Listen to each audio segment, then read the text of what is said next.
नमस्कार। भूगोल के भारी भरकम और बोरिंग फैक्ट्स को आज हम एक एकदम मजेदार और हाई एनर्जी एडवेंचर में बदलने वाले हैं।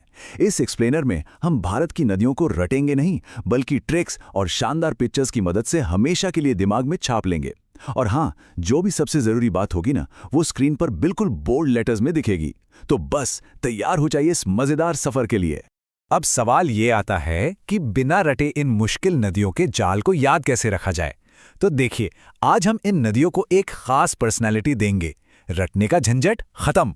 हर नदी को एक कैरेक्टर की तरह समझेंगे और जो भी की पॉइंट्स होंगे वो एकदम बोल्ड में हाईलाइटेड रहेंगे, ताकि देखते ही वो आपकी फोटोग्राफिक मेमोरी में फिट हो जाएं।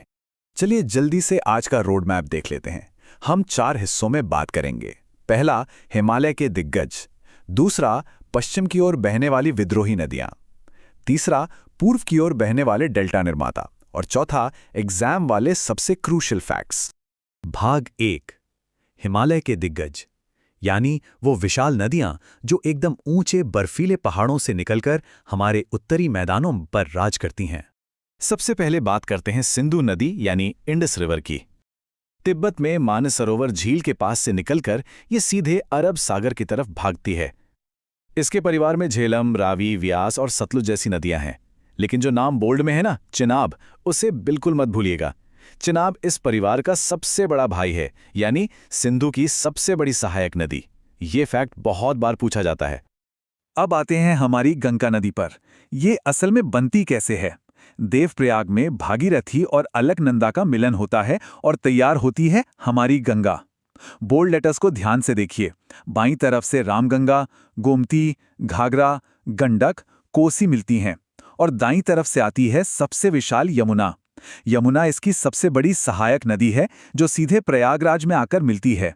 और एंड में ये सब मिलकर बंगाल की खाड़ी में दुनिया का सबसे बड़ा सुंदरवन डेल्टा बनाते हैं। एकदम जादुई है ना? अब जरा इस जासूस नदी से मिलिए। ब्रह्मपुत्र नदी का ना एक अलग ही आइडेंटिटी क्राइसिस चलता है। ये किसी सीक्रेट एजेंट की तरह हर बॉर्डर पर अपना नाम बदल लेती है। तिब्बत में सांगपो, अरुणाचल प्रदेश में एंटर करते ही दिहांग, असम में इसे हम ब्रह्मपुत्र कहते हैं और बांग्लादेश पहुंचते ही ये जमुना बन जाती है। बस इन 4 नामों को इसी क्रम में याद रख लीजिए। एग्जाम्स के बहुत सारे सवाल तो ऐसे ही सॉल्व हो जाएंगे। नाम बदलने के अलावा ये विशाल नदी एक बहुत ही कमाल का जियोग्राफिकल मैजिक भी करती है। चेमायुंगडुंग ग्लेशियर से निकलने वाली ये नदी असम के बिल्कुल बीचों बीच दुनिया का सबसे बड़ा नदी द्वीप यानी माजुली आइलैंड बना देती है। जरा सोचिए, एक नदी अपने बीच में एक पूरा का पूरा आइलैंड लेके चल रही है। बोल्ड में लिखे इस माजुली नाम को एकदम रडार पर रखिएगा।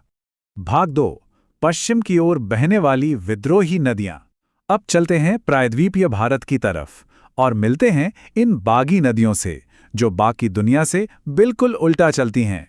देखिए, ज्यादातर नदियां पूरब की तरफ जाती हैं, लेकिन ये 2 जुड़वां बहनें नर्मदा और तापी एकदम विद्रोही हैं। नर्मदा अमरकंटक पहाड़ियों से निकलती है, धुआंधार जलप्रपात बनाती है और सरदार सरोवर बांध को भरती है। और इसकी जुड़वां बहन तापी सतपुड़ा से निकलती है।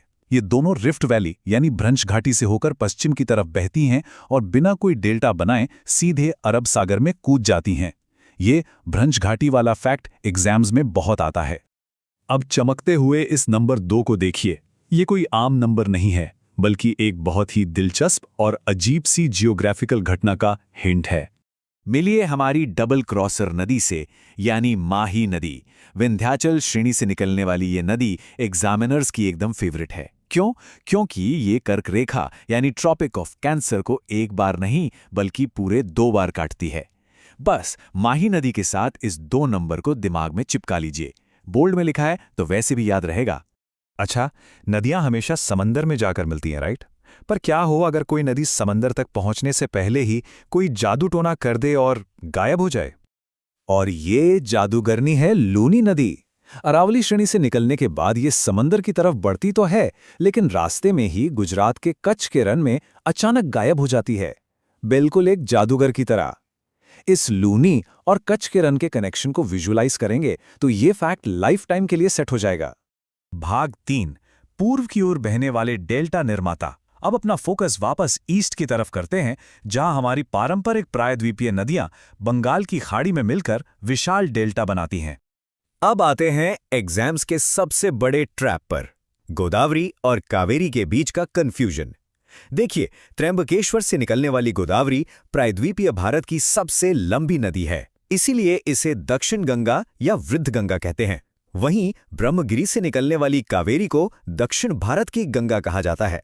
शिव समुद्रम जलप्रपात भी कावेरी पर ही है। इन दोनों बोल्ड पॉइंट्स को एक साथ कंपेयर करके देखिए, इसके बाद ये कंफ्यूजन कभी नहीं होगा। इन नदियों को इनके बनाए गए महाकाय डैम्स और स्ट्रक्चर्स से याद रखते हैं।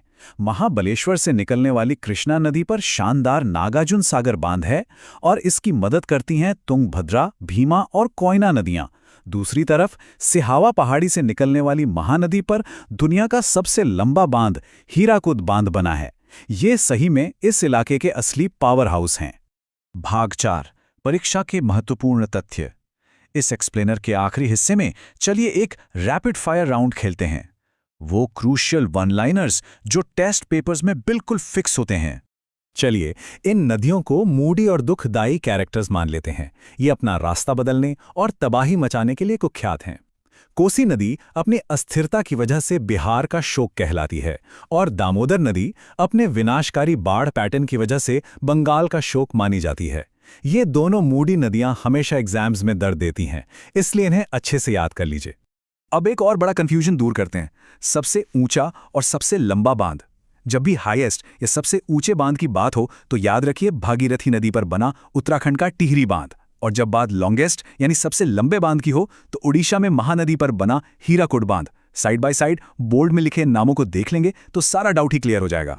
अब ये अकेला साल 2008 हमारे देश के पर्यावरण और संस्कृति के लिए एक बहुत बड़े और ऐतिहासिक माइलस्टोन का साल है। इसी साल यानी 2008 में गंगा को आधिकारिक तौर पर भारत की राष्ट्रीय नदी डिक्लेयर किया गया था। इस डेट को इस टाइटल के साथ लिंक कर लीजिए। ये एक ऐसा ट्रिविया है जो सीधा नंबर देकर पूछा जाता है और अब ये आपके दिमाग में एकदम छप चुका है। तो इन सब मज़ेदार ट्रिक्स, कैरेक्टर्स और बोल्ड विजुअल्स के बाद अब हम जान गए हैं कि इन मुश्किल ज्योग्राफिकल फैक्ट्स को डिकोड करना कितना आसान है। जब पढ़ाई को एक कहानी और तस्वीरों में बदल दिया जाए तो कुछ भी रटना नहीं पड़ता। क्या पता आगे और भी कौन-कौन सी नदियों के शानदार रहस्य हमारा इंतजार कर रहे हों। इस एक्सप्लेनर में हमारे साथ बने रहने के लिए बहुत बहुत शुक्रिया। मिलते हैं अगले रोमांचक सफर में।